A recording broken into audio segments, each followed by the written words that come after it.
right, thanks for staying tuned to TMI. Still Ugochukwu, Bamidele. Now, at this point, quickly, let's discuss something that happened during the course of the week. Now, the Edo State House of Assembly, during the course of the week, passed a bill to amend the Edo State Electoral Law and the Edo State Independent Electoral Commission Establishment Reenactment Law of 2017. Now, doing this, a major part of the, or one very important part of the Edo State electoral law was amended. I'm talking about Principal Law Section 21, subsection 1, which, reduced the notice of election, which was earlier stated that notice of election shall not be, later than 90 days. They reduced that to 45 days.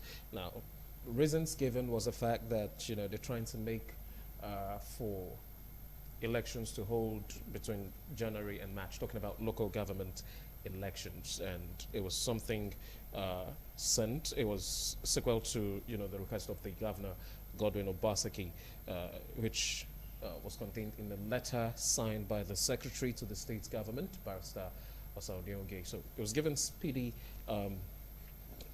listening and passage. Also, this morning we're going to be looking at how that would affect the electoral system, talking about local government elections, and also looking back at 2013. Would this also help, avoid all of the issues, the discrepancies, that came up in 2013? Now, I've got a political analyst, legal practitioner, and a politician himself, talking about Honorable Friday Ogiraki, former member of the Edo State House of Assembly, with me this morning. Many thanks for joining me. It's a pleasure to be back here. Thank you.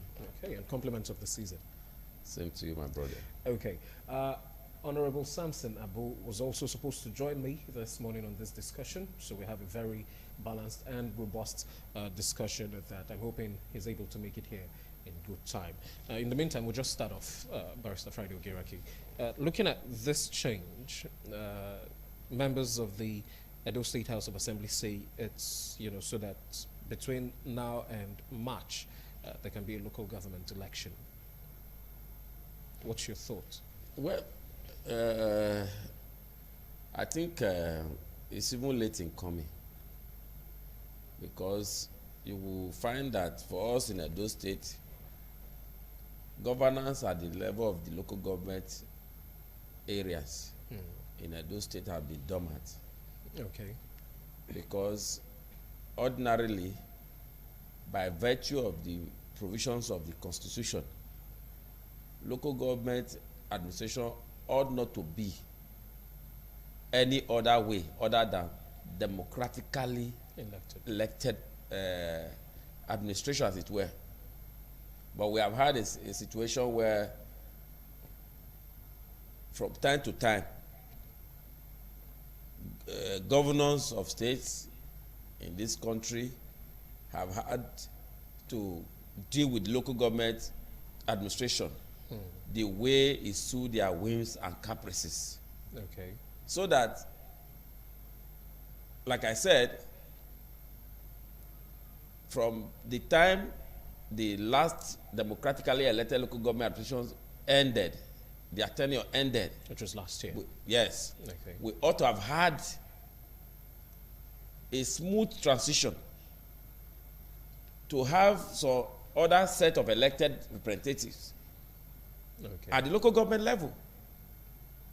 So that if that didn't happen, and we are not like seeing a kind of a panicky attempt towards having a local government election, perhaps in March, as it is being speculated, and also giving that someone have been giving credence to by this amendment, so that it is not like what you may call, amending the law to suit the convenience of the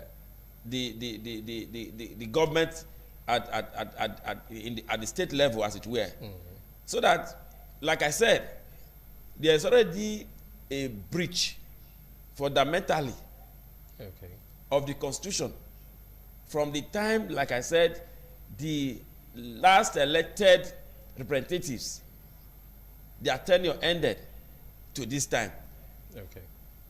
So that whatever it is, whatever the measure that is being taken now, steps that are being taken now to have local government local government election, to me, or for me, is self-serving. Because it ought not to be so. We have a government in this state that was elected over a year ago that knew that there is no other option permissible by the Constitution for local government administration other than elected representatives. But don't you think, the past 1 year has been, that time for the new government to settle in and, get working? That is why I said, when a law is in place, like the Constitution that I continue to refer to, we all, even the other laws, okay, ought to be like they draw their own legitimacy from the Constitution. Okay, so even government, as it were. Yeah. So that the problem we have always had is lack of preparedness, lack of commitment, and lack of that mind in our leaders that we elect from time to time to realize that there are certain no-go areas in our law. Are you saying this is one of those no-go areas? This is one of those no, this is one area where impunity has thrived in this country. But don't you think it's better late than never if it's trying to get all of that fixed right? Well, you may say so, but we are looking at what has happened. If the last elected representatives of the local government system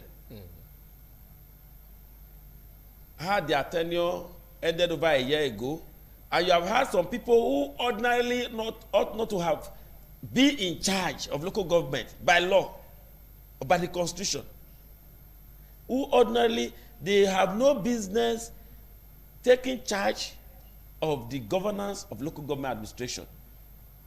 Whatever they would have done now, whether for good or for bad, we are now compelled to swallow it. And why has that happened?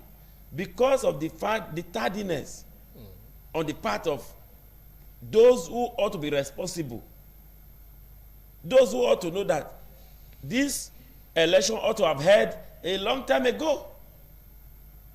That's why I said, even when you are not going about to amend your local government law or electoral law as it were, what justification or explanation do you have for all the long delay, the fact that for this while we didn't have the legitimate government in place in the local government system? Because the only, like I said, the only legitimate government that you can have in local government system is elected representative. Okay. So what we have had is a long period of illegality. Okay. Of illegality. But even like I said, even if you decide it is one area like we talk about impunity in this country. Okay. It's one area where impunity on the part of state governors is cried to high heaven. Okay, but just by the side, even if you say it's been a long period of impunity, and let's look back at when there were local government chairmen in place, and then the constant protests on the street, unpaid local government workers. I mean, it was just one local government in Edo State that wasn't owing its workers. The rest of them were owing.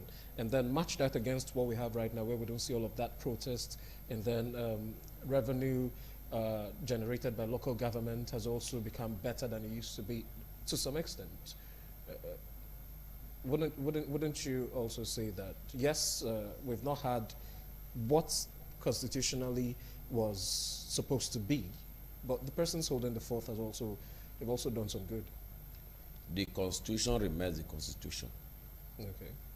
And mandatorily, we are bound to obey its provisions. Okay.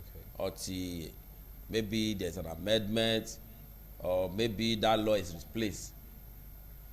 Now, it is not also exactly correct to say that we do not have protest by local government employees. But we've not seen such in. We have had protests from pensioners. It's not true. Okay. And these pensioners, most of them are from the local. They are those who work and retired at the local government councils, as it were. Okay. We have had that occurring and reoccurring. But let's not like I'm trying to hold forth, but let's compare that with what it used to be before the expiration of the term of the past local government. Well, let us take this. I don't like this holier than thou attitude on the part of state governors in this country. And perhaps taking Edo State as an example. I don't know why local government, state governors continue to hold the belief that save and accept that they continue to breathe down on local government administration, that those people will not do what is right. It is not healthy for our system, it is not healthy for our polity, and it is not healthy for our democracy. Well, okay, let me take you back. Let me just make this point. You see, the point remains that governors in Nigeria, most often than not, or more often than not, you find that those that get elected into local government administration are usually their lackeys, are usually members of their political party. So that you find that in every state, when local government elections are held, virtually all the council, the councillorship positions are taken up by the ruling party in the state, as well as the chairmanship position. So that they continue to have this belief that they know it all. They are a repository of knowledge. They hold that monopoly. Okay. So now some persons now believe, as we have in our state now, that if we had election, like the suggestion you are making, that if we have had election and we have local government...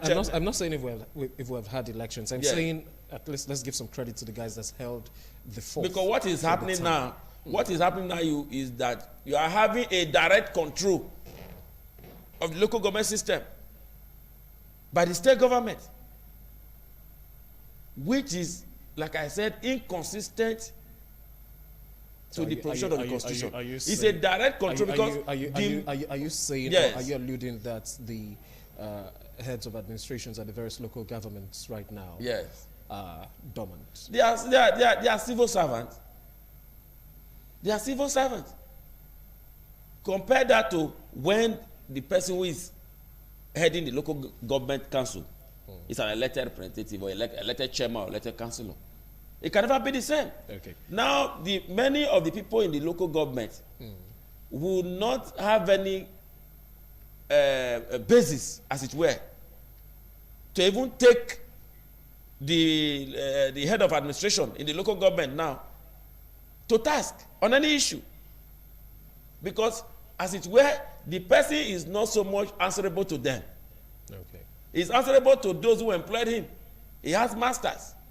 And that, like I said, is not the contemplation. It's not within the contemplation of the Constitution. It's not within the contemplation of the ideas inherent in the creation of local government system in our country. All right, you mentioned the Constitution, so let's just go back a little bit. I mean, time and time again, between 1999 and 2017, which is wrapping up right now, we've had Constitution amendment attempts.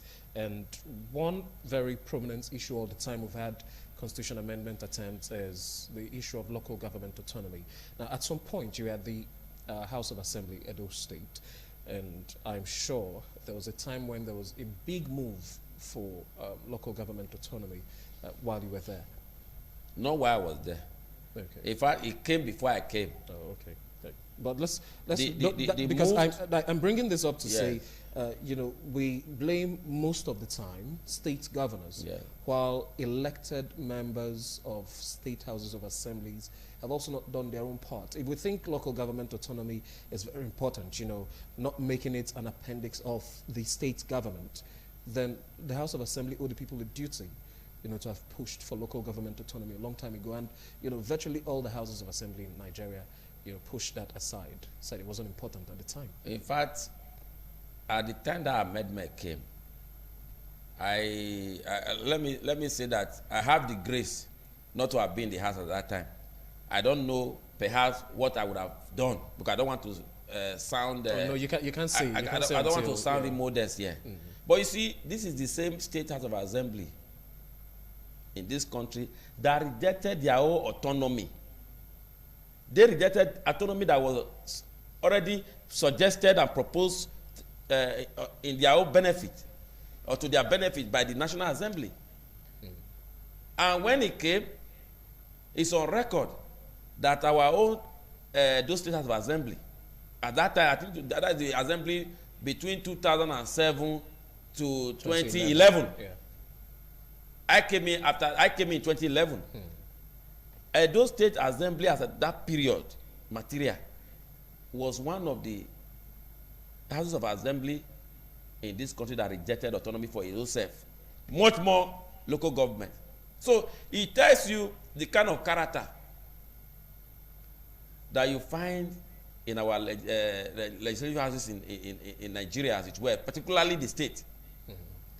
So that, talking about local government autonomy, we all know that if we must realize the full intentions behind local government administration, which is to bring governance closer to the people, so that governance, can take care of certain local exigencies at the grassroots. Yeah. We cannot overemphasize the need to grant local government autonomy. Okay, but let's not settle on local government autonomy, because that's not really the crux of it.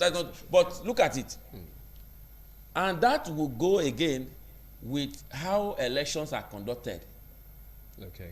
To local government offices, chairman, councillors.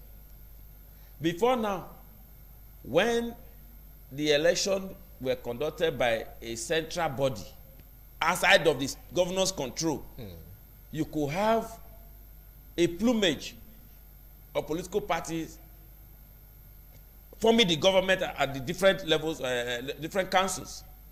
By this I'm saying you could have party Z in local government A and party Y in local government B as at that time. But we are a people that we seem to